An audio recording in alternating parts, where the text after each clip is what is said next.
कमाल का देश है साहब। पिज्जा इस देश में 30 मिनट में घर पे आता है। 30 मिनट में नहीं आया तो पैसे वापस कर देते हैं। आप पुलिस वालों को बुला के देखिए।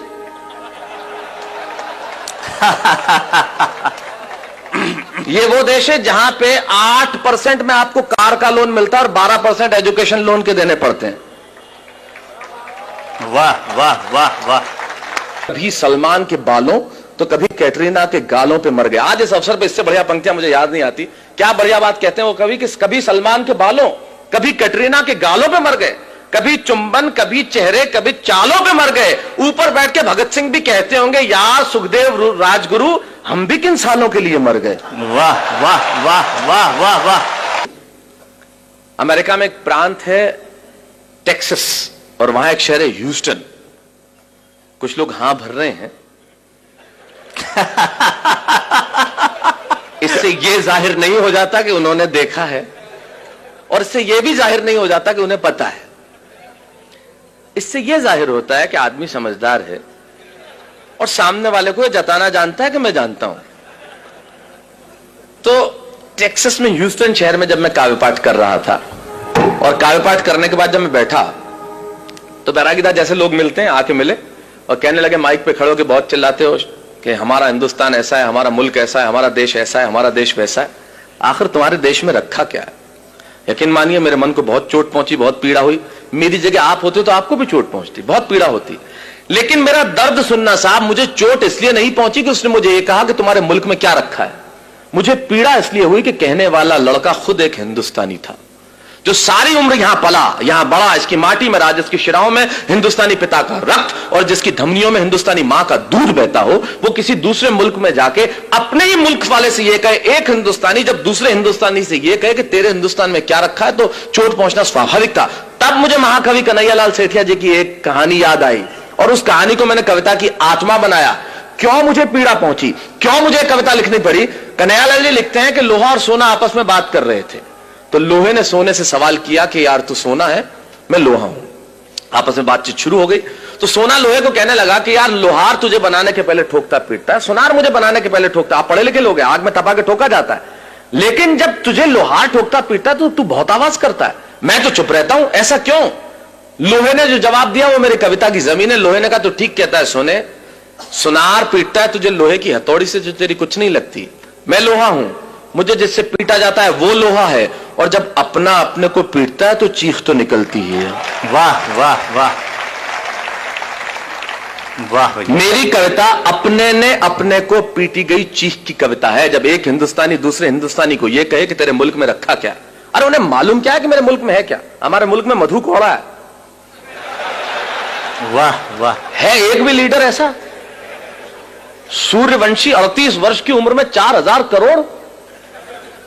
आप यकीन मानिए कभी जिंदगी में 4000 करोड़ रुपए मिल जाएं तो यकीन मानिए इस जन्म में मुझे गिन के दिखा देना, आप गिन नहीं सकते।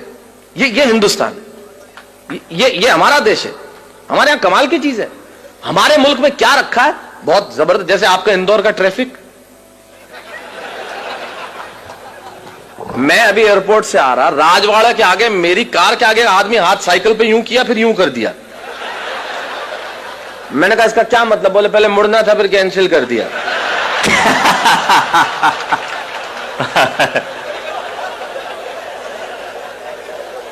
अब कर लो, आप क्या कर लो, ये अपने इंडिया में ही हो सकता है। कार में आगे एक औरत हाथ निकाले भी, मैंने कहा इसको मुड़ना होगा, आधे घंटे तक मुड़ी नहीं। मैंने कहा बहन जी क्या? अरे नहीं, बोले मैं तो नेल पॉलिश सुखा रही थी। ये अपने मुल्क में ही हो सकता है। तब मैं बताता हूं मेरे मुल्क में है क्या। दो दृश्य करता हूं पैदा। अमेरिका में एक लड़का मुझसे कहता है तेरे देश में रखा क्या? तब सुनिए कि अमेरिकन परिवार में एक लड़का घर में आया, बहुत समय बाद सुना था तो हो सकता है मैं कहीं इधर उधर हो जाऊं, लेकिन याद करने की कोशिश करता हूं। अमेरिकन परिवार में एक लड़का घर में आया और अपने पिता से कहने लगा, come on dad what a bad day. Come on dad, American परिवार में एक लड़का घर में आया और अपने पिता से कहने लगा, come on dad what a bad day, I just want to change my girlfriend. ये बेटा बाप से बात कर रहा है। Come on dad, what a bad day. I just want to change my girlfriend. अब मैंने तुरंत ये शब्द सुना और मेरे कान खड़े हुए। मैंने कहा सुनो, काम की बात चल रही है।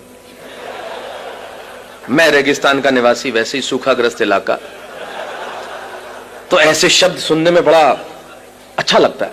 Come on, Dad, what a bad day. I just want to change my girlfriend. पिता बोले, okay, okay, don't get tense. Just think she was a nonsense and change it. और मैंने कहा, गजब का बाप है, कितना सपोर्टिव फादर, अपने बेटे को खुद कह रहा है कि सारी चिंताएं हटा और दूसरी लड़की।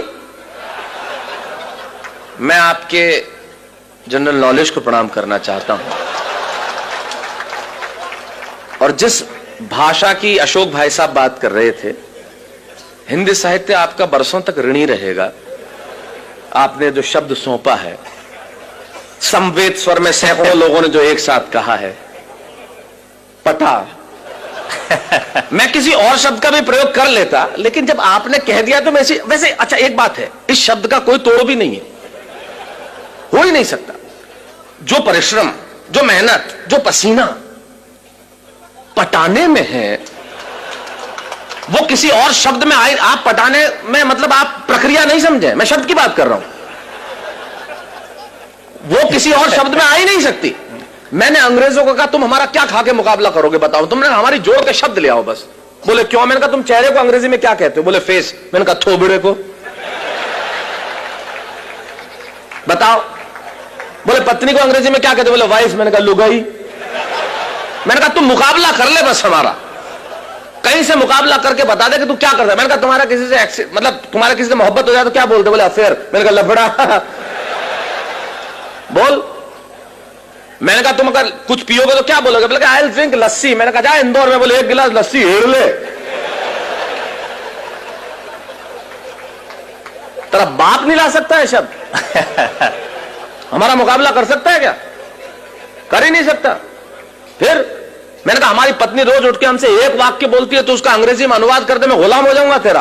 बोले क्या बोलती है? मैंने कहा बोलती है तुमसे शादी करके तो मैंने करम ठोक लिए हैं। मैंने कहा ला करम और ठोक, तेरा बाप अंग्रेजी में नहीं ला सकता करम और ठोक। मैं चाहता हूं हमारी हिंदी भाषा के सम्मान में एक बार जो अद्भुत भाषा है हमारी। वाह वाह वाह वाह, स्वागत है स्वागत है स्वागत। कर ले कोई मुकाबला, हमारा क्या करेगा? बोले पत्नियां ऐसे बोलती है। मैंने कहा इससे ज्यादा बोलती हैं। मैं अपनी पत्नी को गोवा घुमाने के लिए ले गया तो कहीं था नहीं, चर्च में ले गए, उसने श्रद्धा के मारे ईसा मसीह के पांव छू लिए। मैंने कहा तू मेरे तो नहीं छूती। बोले तू भी लटक जा। मैंने कहा तू तो अनुवाद करके बता दे इसका। हमारी ट्रकों के पीछे लिखा रहता है ट्रक नहीं है मेरे जिगर का फूल है, और माल उतना ही भरूंगा जितना गवर्नमेंट का रूल है। मैंने कहा कर जिगर के फूल का ट्रांसलेशन, क्या लिखेगा? Flower of liver. और मैंने कहा तुम्हारी भाषा का जो हम इस्तेमाल करते हैं वो तो किसी का बाप नहीं कर सकता। मैंने कहा इंदौर, मैं इंदौर इतना आता हूं कि मैं तो लगभग, इंदौर मेरा बहुत प्रिय शहर है और मैं बता दूं मुझे इतना मजा आता है, यहां की भाषा कमाल की है साहब। मेरा एक मित्र अपने ही मित्र के घर गया तो उधर से निकला वापस, मतलब किधर गए? बोले यार मैं इधर से निकल रहा था, मैंने सोचा तुम तो कहीं बाहर गए हुए तो सोचा भाभी जी को टच करता चलूं।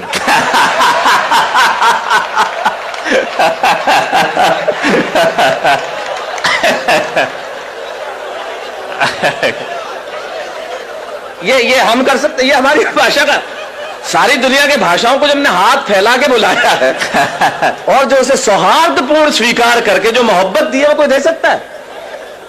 तो ये तो कमाल है। तो मैंने कहा कमाल का बाप है, खुद ही कह रहा है सारी चिंता हटा। मैंने कहा है खुदा, मुझको भी ये अमेरिका भेज देता तो तेरा क्या जाता? खुलेआम चिंताएं हटाते, मजे से लड़कियां घुमाते। वरना हिंदुस्तान में हमारे पिताजी वो सुबह दोपहर शाम 3 बार तो इसीलिए कूटते हैं कि बताना होता है मैं तेरा बाप हूं। ये इंडियन बाप इस मामले में बहुत जालिम होता है, उसे सिर्फ कूटने का बहाना चाहिए। घर में निकर पहन के क्यों बैठा है? कूट दिया। पैंट पहन के बैठा है, फिर ठोक दिया। नई पैंट, कुछ नहीं पहना तो फूट ठोकना ही था फिर तो। तब हमारे मुझे सुरेंद्र जी याद आते हैं, वो बहुत बढ़िया बात कहते हैं। सुरेंद्र जी कहते हैं कि जितने एनआरआई, मतलब अमेरिका में आपको मालूम है बच्चों को अगर आप पीट दो तो 911 पे कॉल करके तुरंत पुलिस। आप बच्चों को पीट नहीं सकते, पीटते ही बाप गिरफ्तार। एक हिंदुस्तानी बाप ने ठोक दिया, छोरे ने 911 पे फोन किया, बुला ली पुलिस, गिरफ्तार हुआ। जैसे ही जेल से छूटा बाप, तीसरे ही दिन इंडिया की टिकट कराई बेटे के साथ, और दिल्ली एयरपोर्ट पे उतरते ही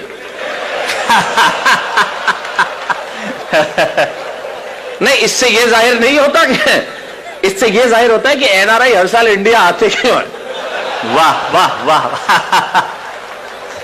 तो मैंने कहा यार खुदा मुझको भी ये अमेरिका भेज देता तो तेरा क्या जाता। ये देखिए अलग किस्म की देशभक्ति है जो मैं प्रस्तुत कर रहा हूं। मैं आया था जब अशोक जी एक बहुत बढ़िया बात कर रहे थे कि वीर रस के कवियों ने एक इंच जमीन भी नहीं छोड़ी जहां पे झंडा नहीं गाड़ा। उनकी देशभक्ति थोड़े अलग किस्म की होती है। अच्छा, वो झंडा गड़ता पाकिस्तान पे ही है, चाहे वो रावलपिंडी हो, चाहे लाहौर हो, चाहे कराची हो। मैंने कहा आजकल चाइना बहुत बदमाशी कर रहा है, उधर क्यों नहीं गाड़ते? तो यार उधर के बोले शहरों के नाम ही याद नहीं है, गाड़े तो बढ़िया है, बढ़िया है। वाह वाह वाह। अच्छा, एक आध शहर का नाम याद हो गया तो उसमें तालियां नहीं बजती। बोले अब के तिरंगा फहराएंगे हम गोंगजाऊ पे। तो गोंगजाऊ वो मजा नहीं देता ना जो लाहौर देता है। तो ये अलग किस्म की देशभक्ति। तो मैंने कहा खुदा मुझको भी अमेरिका भेज देता तो तेरा क्या जाता। खुलेआम मजे से लड़कियां घुमाते, मजे से इधर उधर घुमाते। वरना हिंदुस्तान में हमारे पिताजी, उन्हें तो भगवान बचाए साहब, मुझे भी अमेरिका भेज देता तो मजे से जिंदगी की रंगीनी उठा। अच्छा, दूसरे अमेरिकन परिवार का और भी दमदार एक लड़की आई और अपने माँ से कहने लगी, come on mom, I just want to live with that guy whom I'm living with for 2 years. मैंने तुरंत अनुवाद किया। मैंने कहा ये कह रही है कि उस लड़के के साथ नहीं रहूंगी जिसके साथ 2 साल से रह रही थी अकेली, वो भी बिना शादी के। 6 फुट का छोरा, नहीं कोई सहेली। अपने यहां तो पिक्चर में ऐसे डायलॉग आ जाए तो लाइट चली जाती है। और ये देश कितना एडवांस है, हम इनसे कितना पीछे, कितना नीचे। मुझे भी अमेरिका आ जाना चाहिए और जिंदगी के मजे उठाना चाहिए। अब यहां से वो बात शुरू करता हूं जिसके लिए कविता लिखी। मुझे भी अमेरिका आ जाना चाहिए और जिंदगी के मजे उठाना चाहिए। ये बात मैंने वहां रहने वाले एक बुजुर्ग जोड़े को बताई तो उन्होंने बहुत धीरे से मेरा कंधा थपथपाया। ये बात कि मुझे भी अमेरिका आ जाना चाहिए और जिंदगी के मजे उठाना चाहिए, ये बात मैंने वहां एक रहने वाले बुजुर्ग जोड़े को सुनाया तो उन्होंने बहुत धीरे से मेरा कंधा थपथपाया और कहने लगे, बेटा ये बातें, ये रोशनी, ये चमक, ये दमक लगती बहुत सच्ची हैं और लगती भी खूब अच्छी हैं। अरे तुम्हें क्या मालूम, ऊपर से हंसते हम भीतर कितना पिसते हैं, इन आंखों से आंसू रिश्ते हैं। अरे तुम्हारे मुल्क में और कुछ नहीं होगा पर वहां सच्चे रिश्ते हैं। वाह वाह वाह वाह, बहुत अच्छा, बहुत अच्छा। तुम्हारे मुल्क में वहां कुछ नहीं होगा पर ये रिश्ते हमारे मुल्क में ही हो सकते हैं मित्रों, ये रिश्ते हमारे मुल्क में ही हो सकते हैं। ये जो सम्मान की परंपरा बची है वो इसी देश में बाकी रह गई है। तब कहता हूं कि तुम्हारे मुल्क में और कुछ नहीं होगा पर वहां सच्चे रिश्ते हैं। अरे वहां बेटा शाम तक घर नहीं लौटे तो पिता को खाना नहीं भाता। और अगली पंक्ति में बात कितनी छोटी लेकिन तर्क कितना बड़ा कि वहां बेटा शाम तक घर नहीं लौटे तो पिता को खाना नहीं भाता।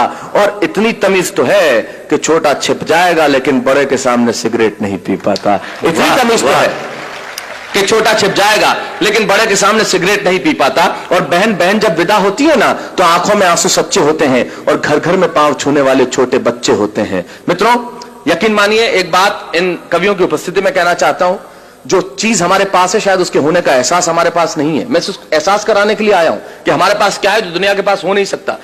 पूरी दुनिया के ग्लोब पे छोटे बड़े मिला के लगभग 183 देश हैं। छोटे बड़े कर लेंगे जो यूएनओ के सदस्य नहीं है तो 200-203 देश हैं। बैरागीदा अशोक जी जिनकी कविताएं सारी दुनिया में गूंजी है, एक कवि होने के नाते, एक अभिनेता होने के नाते सारी दुनिया में जाता हूं और सारी दुनिया के देखने के बाद इनकी उपस्थिति में एक बात दावे से कहता हूं, पूरी दुनिया के ग्लोब पे होंगे 203 देश साहब, लेकिन सिर्फ एक देश ऐसा है जहां बच्चे माँ बाप के पांव छूते हैं, वो देश हिंदुस्तान है, दूसरा कोई देश नहीं है। तब कहना चाहता हूं ये इसी मुल्क में बचा है। तब कहना चाहता हूं विदा होती है ना तो आंखों में आंसू सच्चे होते हैं और घर घर में पांव छूने वाले छोटे बच्चे होते हैं। ये बात सुन के मैं सोचने लगा कि बात में दोस्त दम है। हम तो सिर्फ हम हैं। अरे क्या नहीं है मेरे मुल्क में, भले आंखों में धुआं और चेहरों पे गुबार है, दिल्ली में ग्लूली लंगड़ी सरकार है, जेब में कुछ पैसा उधार है, न चमक है, न दमक है, न रोशनी है, न बिल्डिंग है, न कार है। मैं सारी चीजें स्वीकार करता हूं कि मेरे देश के पास नहीं है, लेकिन यकीन मानिए अगली पंक्ति में मैंने कविता नहीं लिखी। मैंने 125 करोड़ हिंदुस्तानियों के दिलों में बसने वाले एक शब्द को उठाया, उसे कलम की नोक पर रखा और पिरोता हूं आपके सामने और दावा करता हूं कि दुनिया भर के दौलत, दुनिया भर का वैभव तराजू के 2 पल्ले लीजिए और दुनिया भर का वैभव, दुनिया भर का यश, दुनिया भर की कीर्ति, दुनिया भर की समृद्धि तराजू के एक पलड़े में रख दीजिए और तराजू के दूसरे पलड़े में मेरे देश का सिर्फ एक शब्द जो आपके घर आंगन में और आपके दिलों में, यह शब्द सुन के अगर आपकी शिराओं में कहीं हिंदुस्तान बहता हो तो यहां से लेकर वहां तक मुझे बता देना कि मेरे देश के प्यास क्या है जो पूरी दुनिया के पास हो नहीं सकता। मैंने ये नहीं लिखा कि यहां सूरज सबसे पहले उगता है, मैंने ये भी नहीं लिखा कि यहां घास की रोटी खाने वाले महाराणा प्रताप हुए, मैंने ये भी नहीं लिखा कि सिकंदर के सेनापति अपनी बेटी की डोली यहां दे जाते हैं, मैंने ये भी नहीं लिखा कि यहां पन्ना धाय स्वामी भक्ति में बेटा कटवा देती है, मैंने ये नहीं लिखा कि हाड़ी रानी शीश काट के थाली में रख देती है, मैंने ये कुछ नहीं लिखा क्योंकि ये सच हम जानते हैं। मैं तो सिर्फ एक पंक्ति कहता हूं, एक शब्द मात्र कहता हूं कि वो जो हमारे देश में बसता है दुनिया भर में हो नहीं सकता और रख दीजिए दुनिया भर का वैभव इस सबके सामने और फिर बताइए कि मेरे मुल्क के पास क्या है, कि बात में दोष दम है। हम तो सिर्फ हम हैं। अरे क्या नहीं है मेरे मुल्क में, भले आंखों में धुआं और चेहरों पे गुबार है, दिल्ली में लूली लंगड़ी सरकार है, जेब में कुछ पैसा उधार है, न चमक है, न दमक है, न रोशनी है, न बिल्डिंग है, न कार है, पर मेरे देश में संस्कार है। वाह वाह वाह वाह वाह वाह।